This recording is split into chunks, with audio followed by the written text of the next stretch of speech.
this overview of Susan Jeffers' classic Feel the Fear and Do It Anyway, subtitled How to Turn Your Fear and Indecision into Confidence and Action. Susan starts by asking, what is your fear? Because we all have a fear of something, and because fear seems to be endemic in society. Which isn't surprising, when a fear for one thing often carries with it associated fears. Susan shares the reason for this can be broken down into 3 levels. Level 1 is the surface story.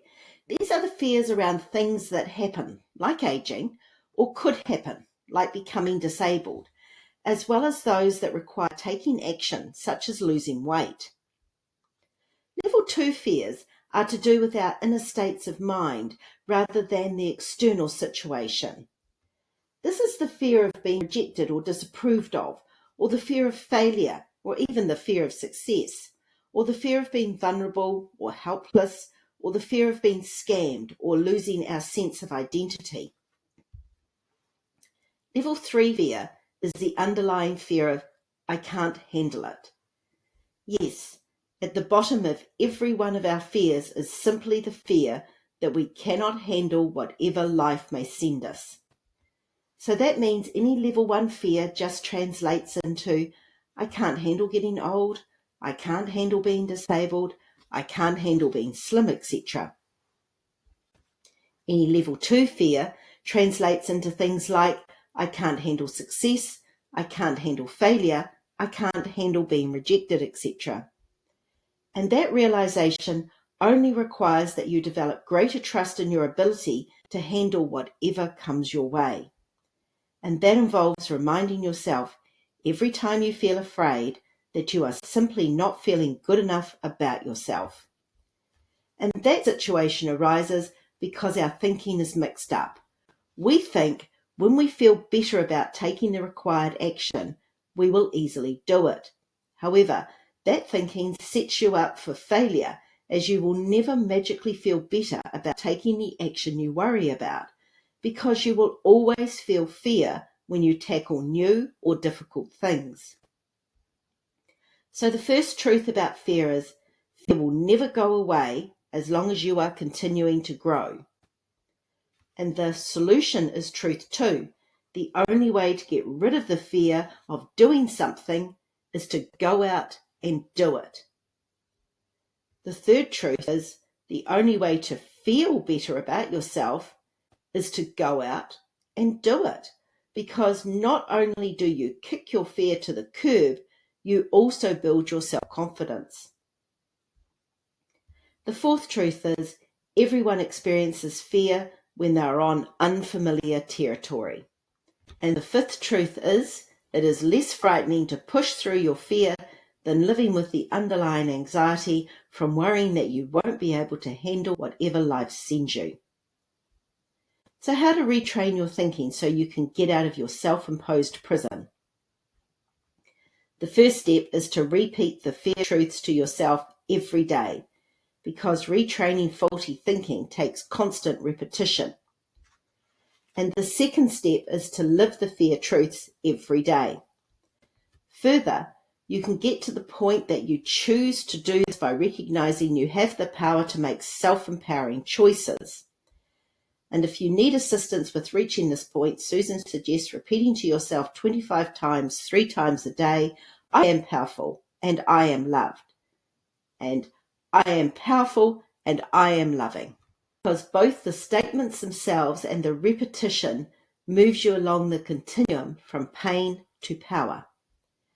And this in turn moves your vocabulary from pain statements like I can't to power statements like I won't, and from the pain of I should to the power of I could, and the pain of it's a problem to the power of it's an opportunity.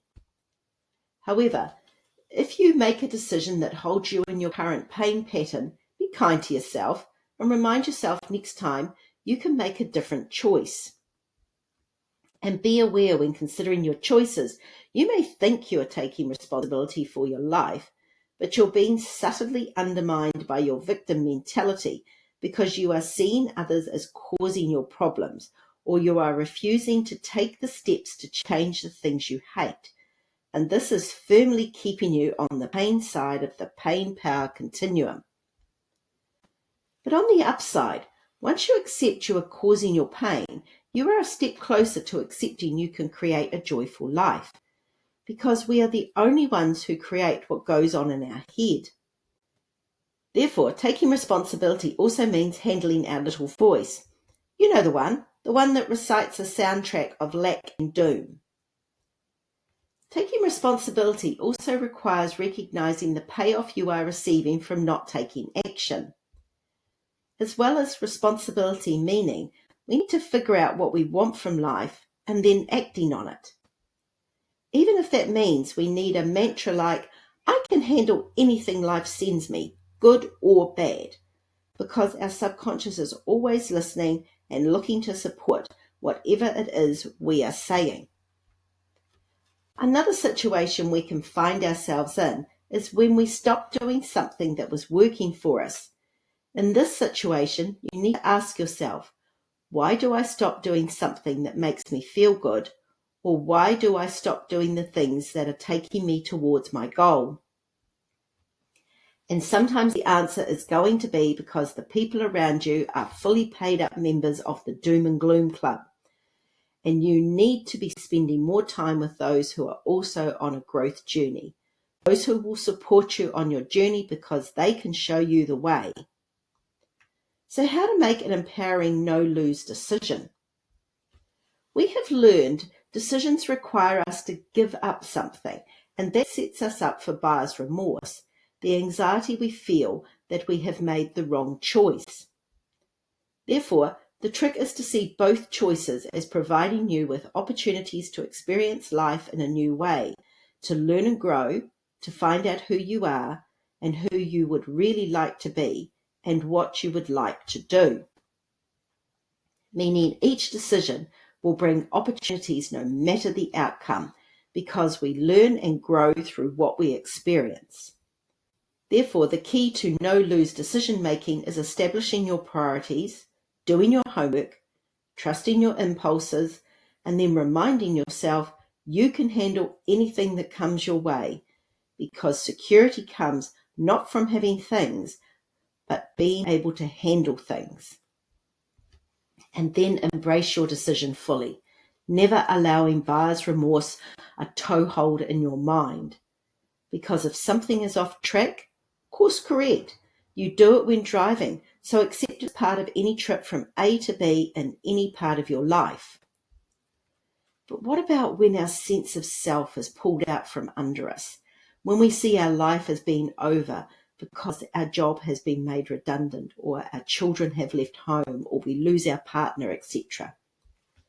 The solution is realizing this is just part of all the things in your life, rather than your life being this one thing, and then committing yourself 100% to whichever part of your life you are currently in. For example, when you are with your friends, commit your total focus to being with them.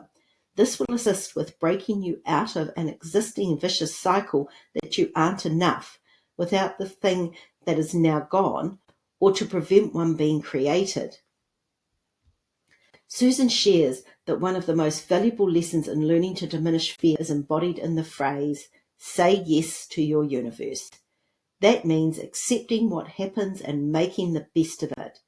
It's happened, so there is nothing you can do to change what has happened, but you can decide how you respond and what actions you will take to improve the situation.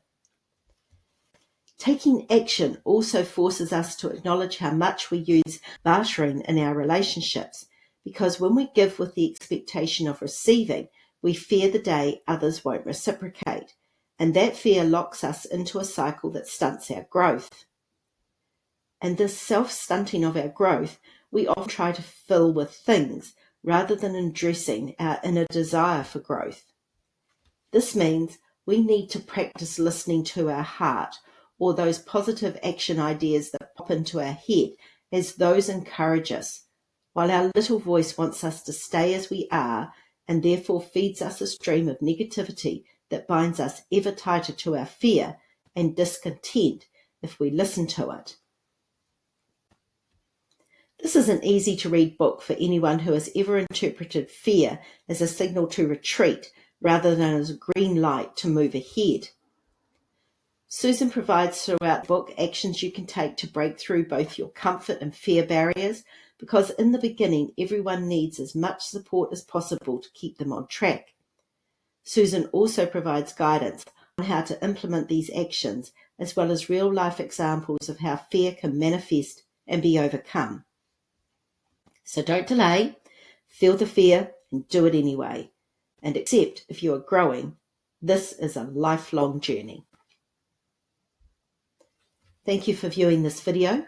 Please like and subscribe and click on the notification bell to be advised when further book overviews are uploaded. And to help me grow this channel's reach, please share the link with others.